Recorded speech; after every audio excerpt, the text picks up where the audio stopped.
Hello and welcome to 6th edition. I'm Charles Pius. Top stories this hour. ICPC reportedly concludes month-long investigation into controversial Presidential Foreign Intervention Promotion Council. DR Congo opens largest Ebola treatment center as outbreak worsens. Ukrainian drone strike Russian warehouses, kill 5, injure 10 others. Details shortly.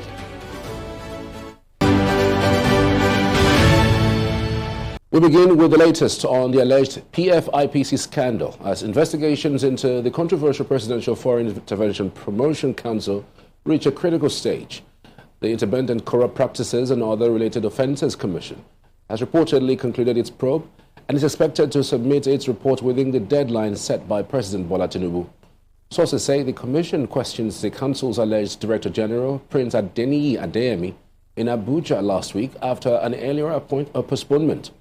Investigators are now finalizing their report. Meanwhile, the House of Representatives Ad Hoc Committee says it will brief Nigerians on its findings this week before submitting its final report. Lawmakers say preliminary investigations uncovered extensive document fraud linked to the purported council. Adeyemi, through his lawyers, denies wrongdoing, insisting he has been made a scapegoat and that several government institutions dealt with the council.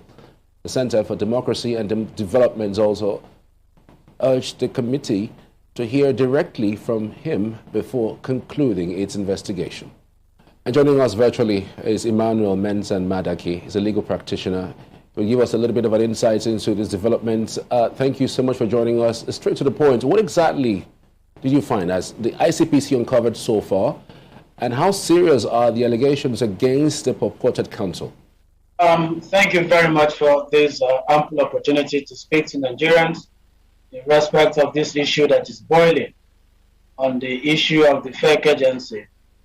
You know, as it were, the principle of law is that even if ICPC has embarked on this purported investigation to actually unearth what really transpired, who actually gave the mandate for that agency to be established, and what was actually the entire objective and aims of the objective of the agency. Of course, you discover that the principle of law is tried, that both parties must be heard in a dispute. That is to say that the purported DG of the agency must be heard. He should not only be heard through his lawyers, he should be heard personally to give his own accounts as to who established the agency, what was the motive behind the establishment of the agency, what was the scope of responsibility of the agency. As we have been told, indeed, ICPC has embarked on that investigation, and ICPC has come up to say that they are almost concluding their report. We will not be able to pontificate as to the outcome of the report until ICPC makes the report known to Nigerians, so that Nigerians will have the opportunity to either probe and actually wrap the report to see if at all it was a holistic actually investigation or not. But all that we know is that this agency would not have come up, this man would not have come up with that agency on his own, and we discover that indeed accounts were opened in the name of that agency. That agency actually interacted with other government agencies. Those are facts that must be put to bear. Those are facts that Nigerians are actually waiting to know. Who were those agencies that this purported fake agency interacted with? What was the level of their interaction? What were the things that they achieved? What were the things that they were not able to do that Nigerians are now eager to know? These are things that Nigerians must know. And indeed, whoever that is found wanted or responsible for all these things that has happened by wasting taxpayers' money, because we have come to understand and realize that indeed all the mandate, all the funding of that agency were actually earmarked in the Nigerian budget. The National Assembly was actually informed. The National Assembly actually earmarked certain amount of money for that agency. All the persons and principal parties that are complicit to this fake agency must be brought to bear. That is when Nigerians will now admit or appreciate the fact that indeed a holistic investigation has been done on this thing. And whoever that is found responsible must be brought to book by proper prosecution in that wise. For this, I want to say that ICPC should do a thorough job so that it will not end up mutilating or causing confusion for Nigerians.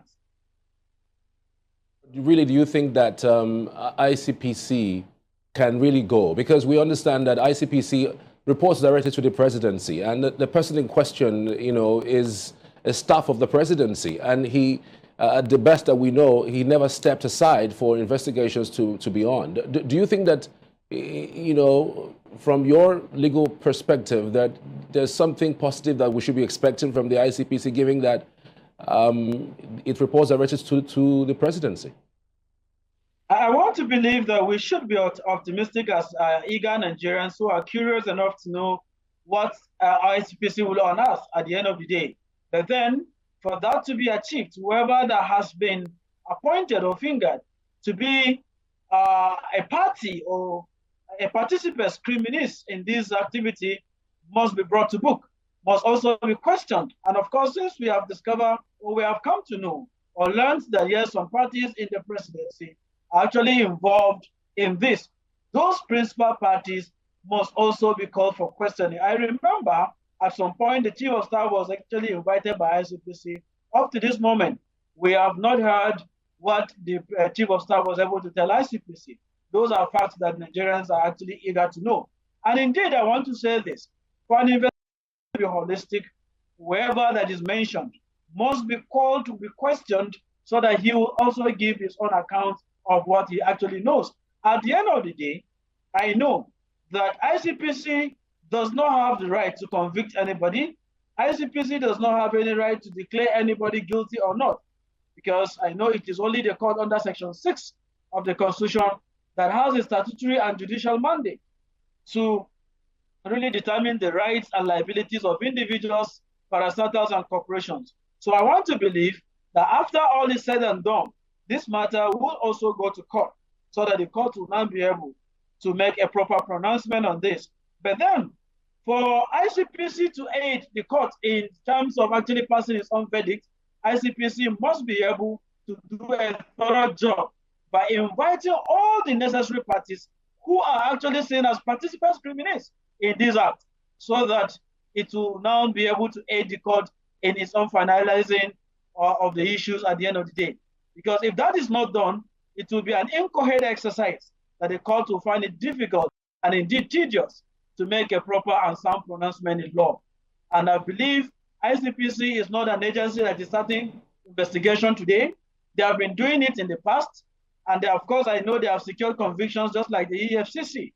I want to believe this case will not be different. And ICPC should not be able to compromise on its own level of investigation, so that Nigerians will be able to know that indeed the fight against corruption is not just theoretical, but practical in nature. This must not be the beginning. This must not be the end. It should be a continuous process so that we'll be able to curb this menace of corruption that is a hydra-headed monster on rampage in this country.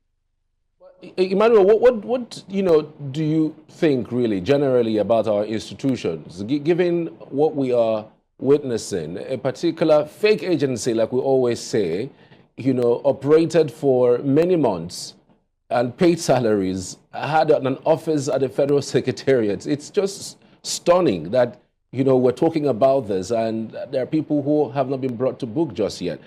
I don't know, what does it say generally about our institution and how porous, our institution, is? Indeed, the situation is quite lamentable, if I must say this, because nobody would have expected that in this country of ours, that we have been preaching against corruption, that we have been championing the cause of anti-corruption agencies, that an agency will be established and that nobody will know. And of course, monies will be earmarked in the Nigerian budget. It speaks a lot, it raises a lot of questions that Nigerians are eager to see that answers are provided. It therefore means that something that can just come and consume us in this nation without us knowing. if this level of corruption can be perpetrated in a country that is seen as one of the countries that is trying to wage war against corruption, it leaves so much to be desired. And it tells us that indeed a lot of things are going.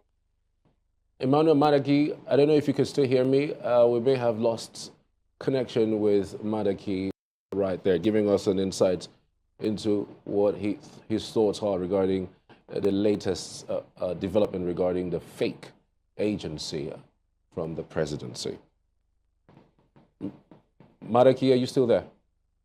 I want to challenge the federal government that this fight must be taken to the latter, and whoever that is found wanting, whoever that is found being a participant criminal in this act should be brought to book, should be decisively punished, because the essence of the criminal justice system is to ensure that we deter others who have been nursing the ambition of engaging in this dastardly act that is capable of actually robbing this country of its actually sound image in the Committee of Nations. So I want to challenge the federal government not to compromise on this issue of fake agents. If it's Adeyemi that is pontificating and holding himself as the DG of that agency, if he's the one that came up with that agency, he should be brought to book.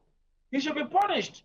If Adeyemi, in conjunction with other principal actors in this government, are responsible for this action, they should be called to book. And until that is done, Nigerians will not believe that the fight against corruption is in something that will be defeated at the end of the day. Emmanuel Madaki, many thanks. Thank you for your insights on the program this evening. Thank you very much for your time. I truly appreciate it. All right. The National Economic Council has approved the refinancing of the $3.3 billion Project Gazelle facility, replacing it with a new $4.5 billion arrangement known as Project Gazelle Two. The decision reached at the Council's 159th virtual meeting chaired by Vice President Kashim Shettima allows NNPC Limited to clear about $1.5 billion outstanding from the original deal while unlocking an additional $3 billion to boost Nigeria's external reserves and fund key infrastructure and fiscal priorities.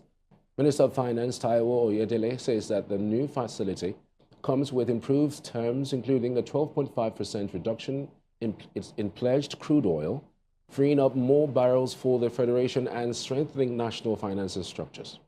It is my distinct honor and pleasure to welcome you all to this emergency virtual NEC meeting, essentially called upon to deliberate on and approve a pressing economic decision that has significant implications for the government's long-term economic outlook. Government policies are often heard before they are seen. They speak through the price of food, the condition of our hospitals, the records in our schools, the strain on families, the confidence of those who embed their labor in its future, and very critically, the ambitions of state governments. The agenda before us is an act of attention. It shows a council listening to the polls, beneath the statistics, and asking whether policy is keeping pace with the needs of our people. As many Nigerians would know already, the NNPC Limited entered into an arrangement under Project Gazelle for a $3.3 billion facility, for which 90,000 barrels of crude oil per day was committed. Now what has happened is, in a way to find means of reducing the cost of those facilities, Project Gazelle Two facility was presented to Council for approval, which would enable NNPCL to be able to embark on a $4.5 billion Project Gazelle Two facility. We're headed for a short break. When we return, President Bola Tinubu has extended an open invitation to the People's Republic of China to forge a strategic partnership focused on geophysical data. I'll tell you the details next. President Bola Tinubu has extended an open invitation to the People's Republic of China to forge a strategic partnership focused on geophysical data sharing and technical cooperation, stressing that Nigeria is seeking collaboration rather than foreign aid to unlock the vast potential of its marine sector. Speaking on behalf of the President at the United Nations Sustainable Development Workshop in Beijing, Nigeria's permanent representative to the United Nations, Ambassador Jimoh Ibrahim, said the future of global economic prosperity lies in harnessing the opportunities presented by the blue economy. The diplomatic push seeks to leverage Chinese expertise, nautical mapping, and artificial intelligence to maximize wealth creation across Nigeria's territorial waters. Ibrahim urged multilateral institutions, including the International Monetary Fund, to back developing nations with zero-interest financing for marine infrastructure, emphasizing that ocean-driven development requires actionable technological cooperation over traditional development aid. The Minister of Housing and Urban Development has assured Nigerians that no critical records were lost in the recent fire incident at the headquarters of the Federal Mortgage Bank of Nigeria in Abuja.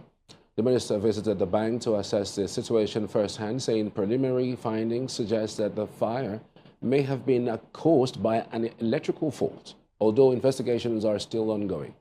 He assured that despite the destruction of some physical documents, all vital records have previously been digitized and remain secure. It started in the second floor, and actually it ended in that floor, just one section from what I have learned from the management of the bank. I'm convinced by the management that nothing is really lost except the physical structure of the building. Because most of the documents, I have seen few of them, I took from the fireplace. I came to their computer room and they showed me they were all digitized and saved on the cloud. So it's a matter of asking them to come from the cloud, and then you see them and you can assess them and you can reprint them if you want them in the piece. Senator Orji Uzakalu is calling for greater unity among Nigerian politicians, saying friendship and humanity should always take precedence over political differences. Kalu made the remarks during a condolence visit to a former Minister of Transportation, Rotimi Amechi, following the death of Amechi's mother. The former Abia State governor said political affiliation should never stand in the way of genuine relationships, noting that although he and Amechi belong to different political parties, they have maintained a long-standing friendship built on mutual respect. He urged political leaders to remain united, especially in difficult times, stressing that compassion should always come before politics. Kalu also prayed for the peaceful repose of the deceased and encouraged the Amechi family to find strength and comfort in the legacy she leaves behind.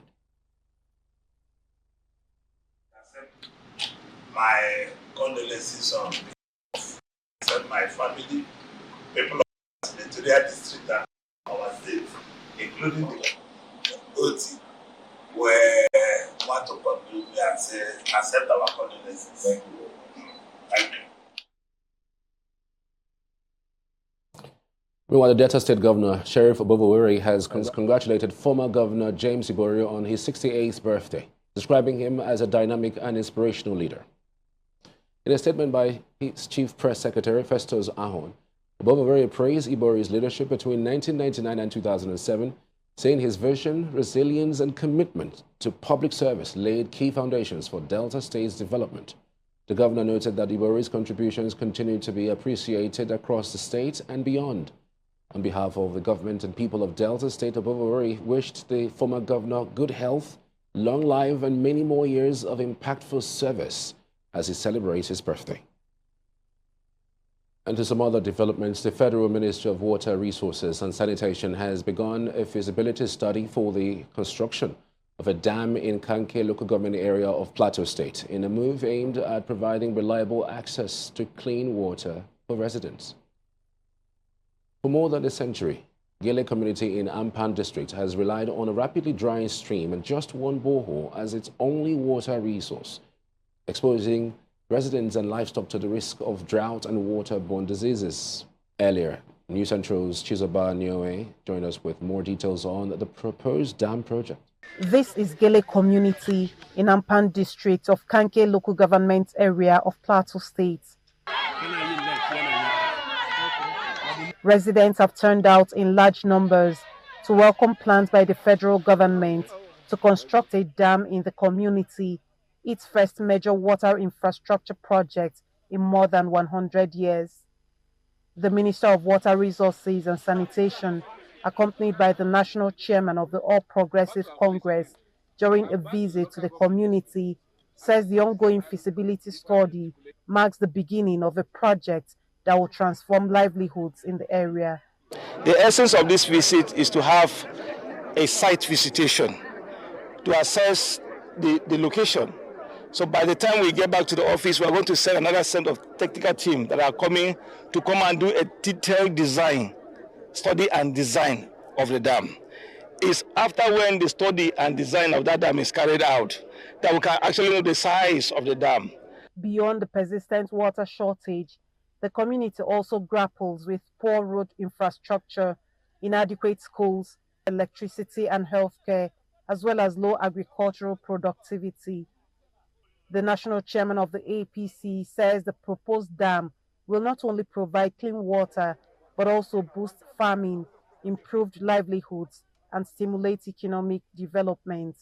When this dam comes in, it's going to come with road. Reticulation will come with electricity. People who are going to work us here will come with education.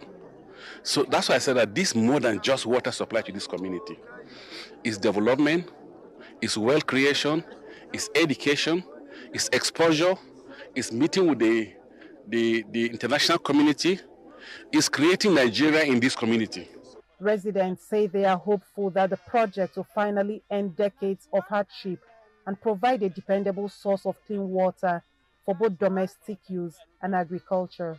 Water means life, and it will impact very, very well to the good people of this community, and it will improve their livelihood, agriculture, and a lot of things like that.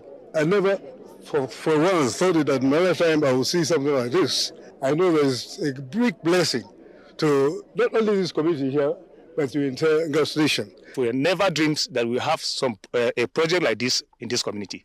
We are very, very indeed happy. This water, if it comes, it will help us in our activities for the farm and our animals too. Expectations from these community people are high that in no longer time, the scarcity of water experienced in this community, Gele community in Ampar, of course in Kanke local government area of Plateau State, will be brought to an end, and they can live their lives making use of water just as they wish. In Plateau State for News Central, Chizoba Aniowi. You're watching the 6th edition here on News Central. We're back after the short break. You stay with us. The federal government is tightening measures to keep Nigeria's tertiary institutions safe, with a strong warning against criminal activities involving students. The Minister of Education, Tunji Alausa, has directed vice chancellors, rectors, and provosts to dismiss any students found culpable of kidnapping after investigation, while calling for stronger campus intelligence and closer collaboration with security agencies. The directive came as the Federal University of Lafia appealed for special federal intervention to tackle insecurity and improve security infrastructure on its campus.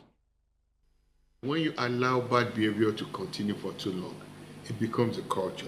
Such student that is culpable, that is culprit in planning kidnapping attack on fellow students do not have a place in any of our schools. And I'm giving you that ministerial directive. Immediately, after your full investigation, and you've ascertained their involvement, dismiss them from school immediately without no recourse for them to complete their school, even if they have only one semester left. Security has improved through collaboration with all the security agencies, but we still need special intervention for campus security, including perimeter fencing.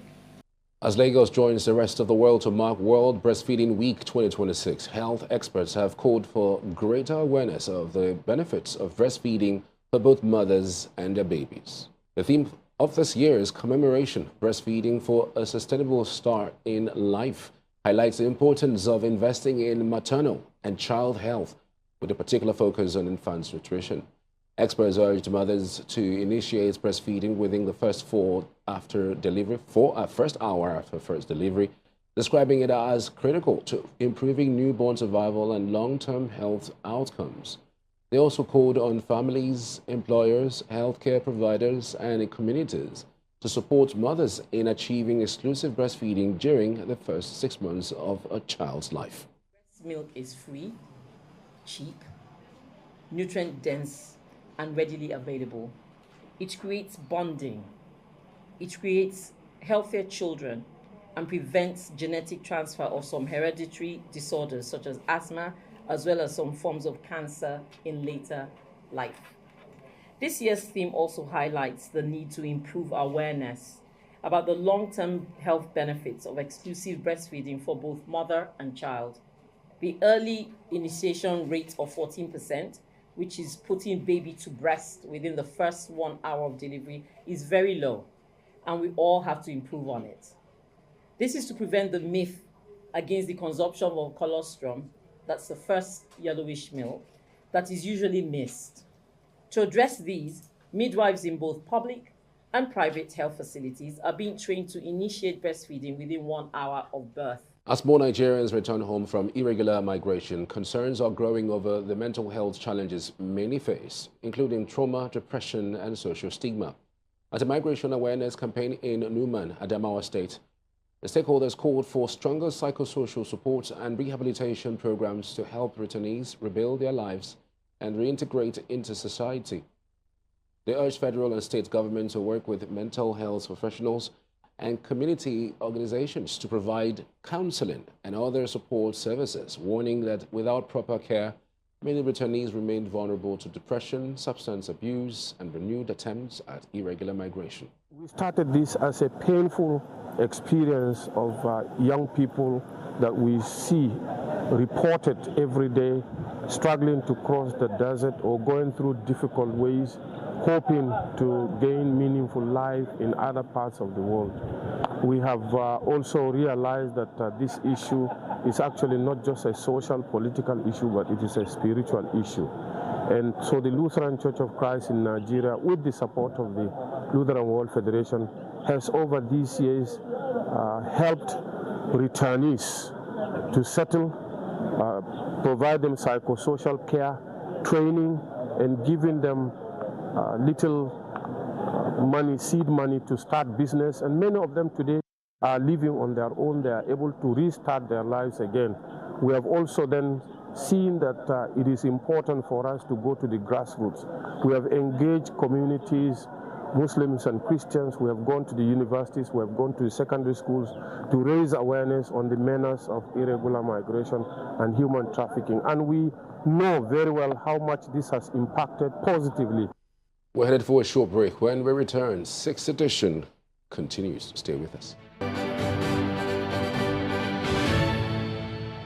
If you just joined us, here are the top stories. ICPC reportedly concludes months-long investigation into controversial Presidential Foreign Intervention Promotion Council. DR Congo opens largest Ebola treatment center as outbreak worsens. Ukrainian drones strike Russian warehouses, kill 5, injure 10 others.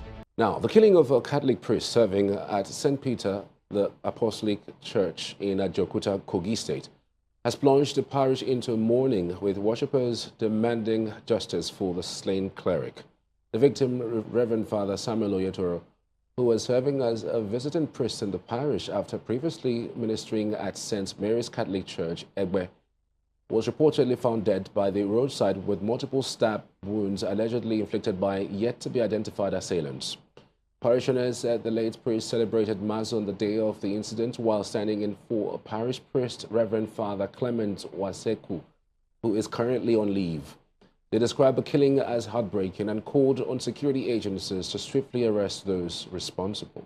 The parishioner called and he told me that a body was deposited to the mortuary and they have identified the corpse as that of our visiting priest, Reverend Father Samuel Oyetele. So I rushed to the hospital, to the mortuary, and I saw a couple of our parishioners there already depressed, and nobody could believe really what happened. We want government to do all in his power to help us to track the person that killed this man, the person that killed him.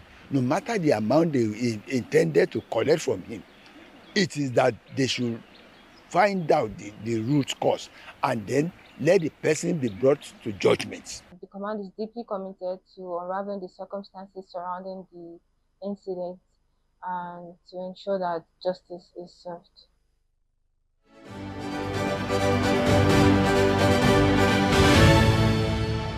A new Ebola treatment center is set to open this week in Bunia, northeastern DR Congo. The United Nations described it as the country's largest facility dedicated to Ebola care.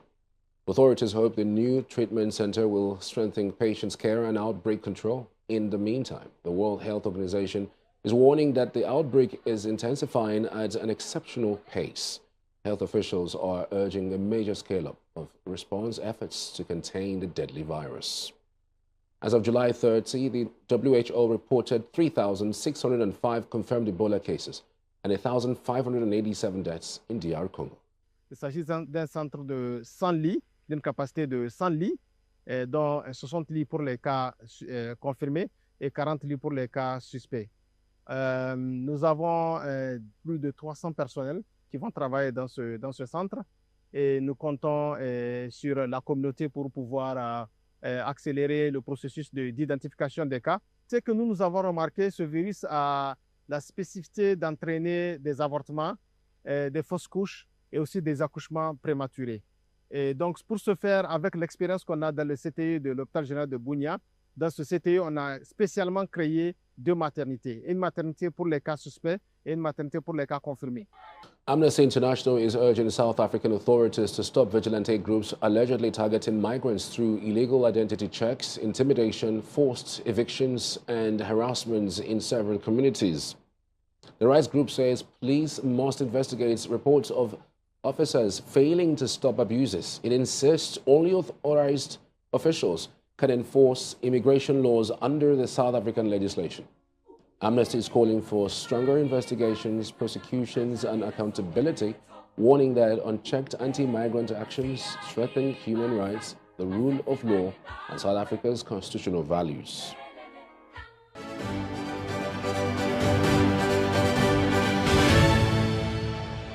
Ukrainian drone strikes have hit multiple warehouse facilities linked to Russia's largest online retailer, Wildberries, as both sides continue cross-border attacks. Russian officials said 2 Wildberries warehouses in St. Petersburg and Tver regions were struck overnight, while another industrial site near Moscow was also damaged. Local authorities said at least 5 people were killed and 10 others injured at the site, although they did not confirm it was operated by the company.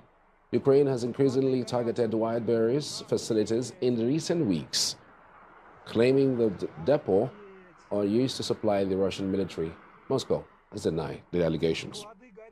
Ukraine has accused Russia of committing a war crime after police released footage showing that what they say is a Russian drone pursuing a civilian street vendor in the southern city of Kherson. Ukrainian authorities say the 52-year-old survived with shrapnel injuries and a concussion, with footage showing the man running for cover as the drone chases him before exploding nearby. President Volodymyr Zelensky condemned the attack, calling for stronger international pressure on Moscow. Russia has not commented on the specific incident and continues to deny deliberately targeting civilians, while also accusing Ukraine of carrying out attacks that have killed civilians inside Russia. Spain's North African enclave of Ceuta has triggered emergency talks and bitter disputes inside the European Union. Spain is demanding greater solidarity, but several member states argue Madrid's own policies helped fuel the crisis, exposing deep divisions over how Europe should police its borders. For News Central, senior international correspondent Afua Hagen reports. Interior ministers have held emergency talks after an unprecedented migration crisis in Spain's North African enclave of Ceuta exposed deep divisions over the bloc's border policy. An estimated 50,000 people crossed into the Spanish territory from neighbouring Morocco, many swimming around a border barrier to reach European soil. Dozens died during the attempt.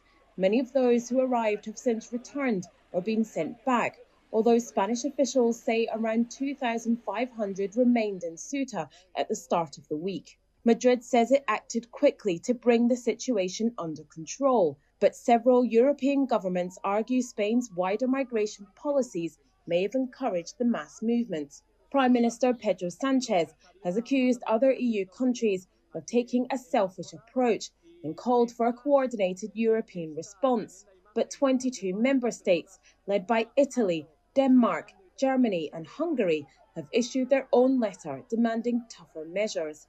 Italy and Denmark have even suggested suspending Spain from the Schengen free travel zone, a proposal rejected by Madrid and not permitted under current EU law. The confrontation reflects a wider disagreement over how Europe should respond to irregular migration. Spain supports granting legal status to some undocumented migrants already living in the country. Italy and several other governments want tighter borders, faster deportations, and asylum processing centres outside the European Union. Rome is expected to push for so-called return hubs in African countries, similar to its existing agreement with Albania. France has refused in a campaign against Spain, accusing some governments of exploiting the crisis for political purposes. European Commission President Ursula von der Leyen has praised Madrid's swift response, but says the bloc must strengthen its external borders, disrupt smuggling networks, and improve the return of failed asylum seekers. Tuesday's talks were intended to find common ground. Instead, the crisis in Ceuta may have revealed just how far apart Europe's governments remain. For News Central, I'm Afia Hagen. We're headed for a short break. When we return, we'll bring you some updates from the Middle East. Do stay with us.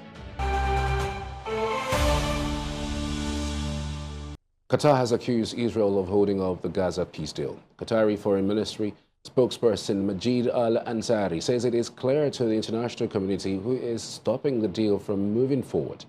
At the same time, the U.S. President Donald Trump says has agreed to lay down its weapons while Israel is still refusing to pull its troops out of Gaza. من يعطل تنفيذ الاتفاق على الاتفاق المتعلق بخطة الرئيس ترامب والوصول للمرحلة الثانية وإعلان الرئيس ترامب حقيقة دعمه لهذه الخطوة من خلال المنشور الذي نشره خلال الأيام الماضية يجعل المسؤولية كاملة الآن على الطرف الإسرائيلي، ولكن عوض ذلك طبعا ما رأيناه من التصعيد خلال الأيام الماضية، استهداف المدنيين بهذا الشكل، سقوط أكثر من 30 شهيد نتيجة لهذه الاعتداءات، ما هي إلا محاولة تصعيد كما شاهدنا في جميع مفاصل الوصول لاختراقات في المفاوضات من محاولة تعطيل تنفيذ الخطة وتعطيل الوصول. Nigeria's fintech industry continues to grow. Concerns over digital fraud, cybersecurity, caustic cross-border payments and data protection are becoming more pressing. Industry leaders are now meeting in Lagos to explore solutions aimed at building a safer and more inclusive digital financial ecosystem. News Central's Placidia Mbekule reports. Nigeria's fintech sector has transformed how millions of people send, receive and manage money. But with growing adoption comes increasing challenges, from online fraud and cyber attacks to expensive international transfers and concerns over customer data protection.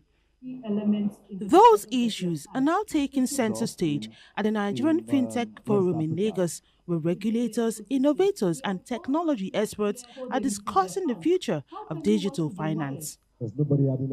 Cross-border payments remain a major sore point, but beyond payments, cybersecurity remains one of the industry's biggest concerns as digital fraud continues to undermine consumer confidence. I think we have strong players, both in fintech, cross-border, and even in crypto. I don't think we have enough. So we have, 250 million, people in Nigeria. Even if you say the middle class is probably like 10% of that. That's about 25 million people. Most of these platforms, they don't have also 1 million users. What we're working on with HyperFX is a new way to swap these stablecoins directly on the blockchain, swapping CNGN, which is the Naira stablecoin, SEC and CBN regulated Naira stablecoin, with USDT with USDC, eliminating the traditional friction that you experience when swapping on the OTC venues, on WhatsApp, and even potentially on these different crypto off-ramp apps that may not be as liquid. The major discussion is the central bank's directive requiring payment companies to store data locally. A move experts say could strengthen security, improve regulatory oversight, and protect customer information. In Nigeria, we need to adopt stablecoin. We need to build more policies. We need to build regulations around it. And most of all, business users need to understand and adopt stablecoin as the future. You can look at it from different perspectives. From a security standpoint, it provides some level of protection for data that belongs to Nigerians.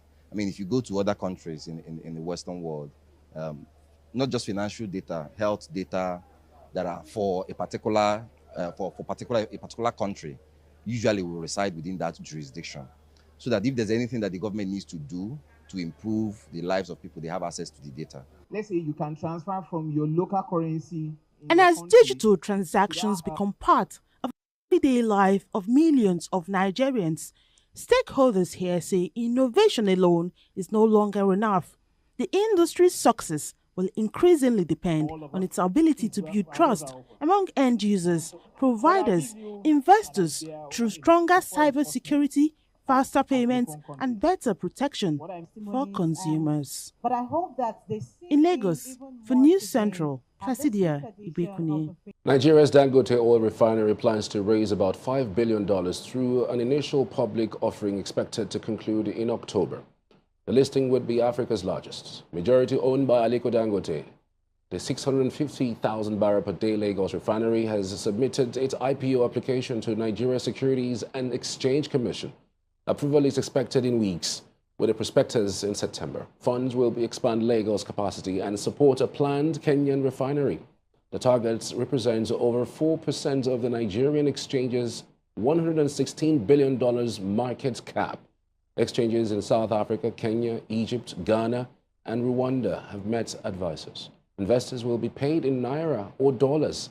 The refinery, which cost $20 billion, reached full capacity this year. And that's the news this hour. But before we go, here's another look at some of our major stories. We told you that ICPC have reportedly concluded month-long investigation into controversial Presidential Foreign Intervention Promotion Council. We also brought you news of DR Congo opening largest Ebola treatment center as outbreak worsens. And finally, you heard that Ukrainian drones struck Russian warehouses, killed 5, injures 10 others. Remember, you may send in your eyewitness reports to the WhatsApp number on the screen. Follow us on social media. We are at News Central TV. You can watch News Central live on DSTV channel 422, GoTV channel 23, Star Times channel 274, Evo TV, and YouTube. Many thanks for watching. I'm Charles Pius. See you tomorrow.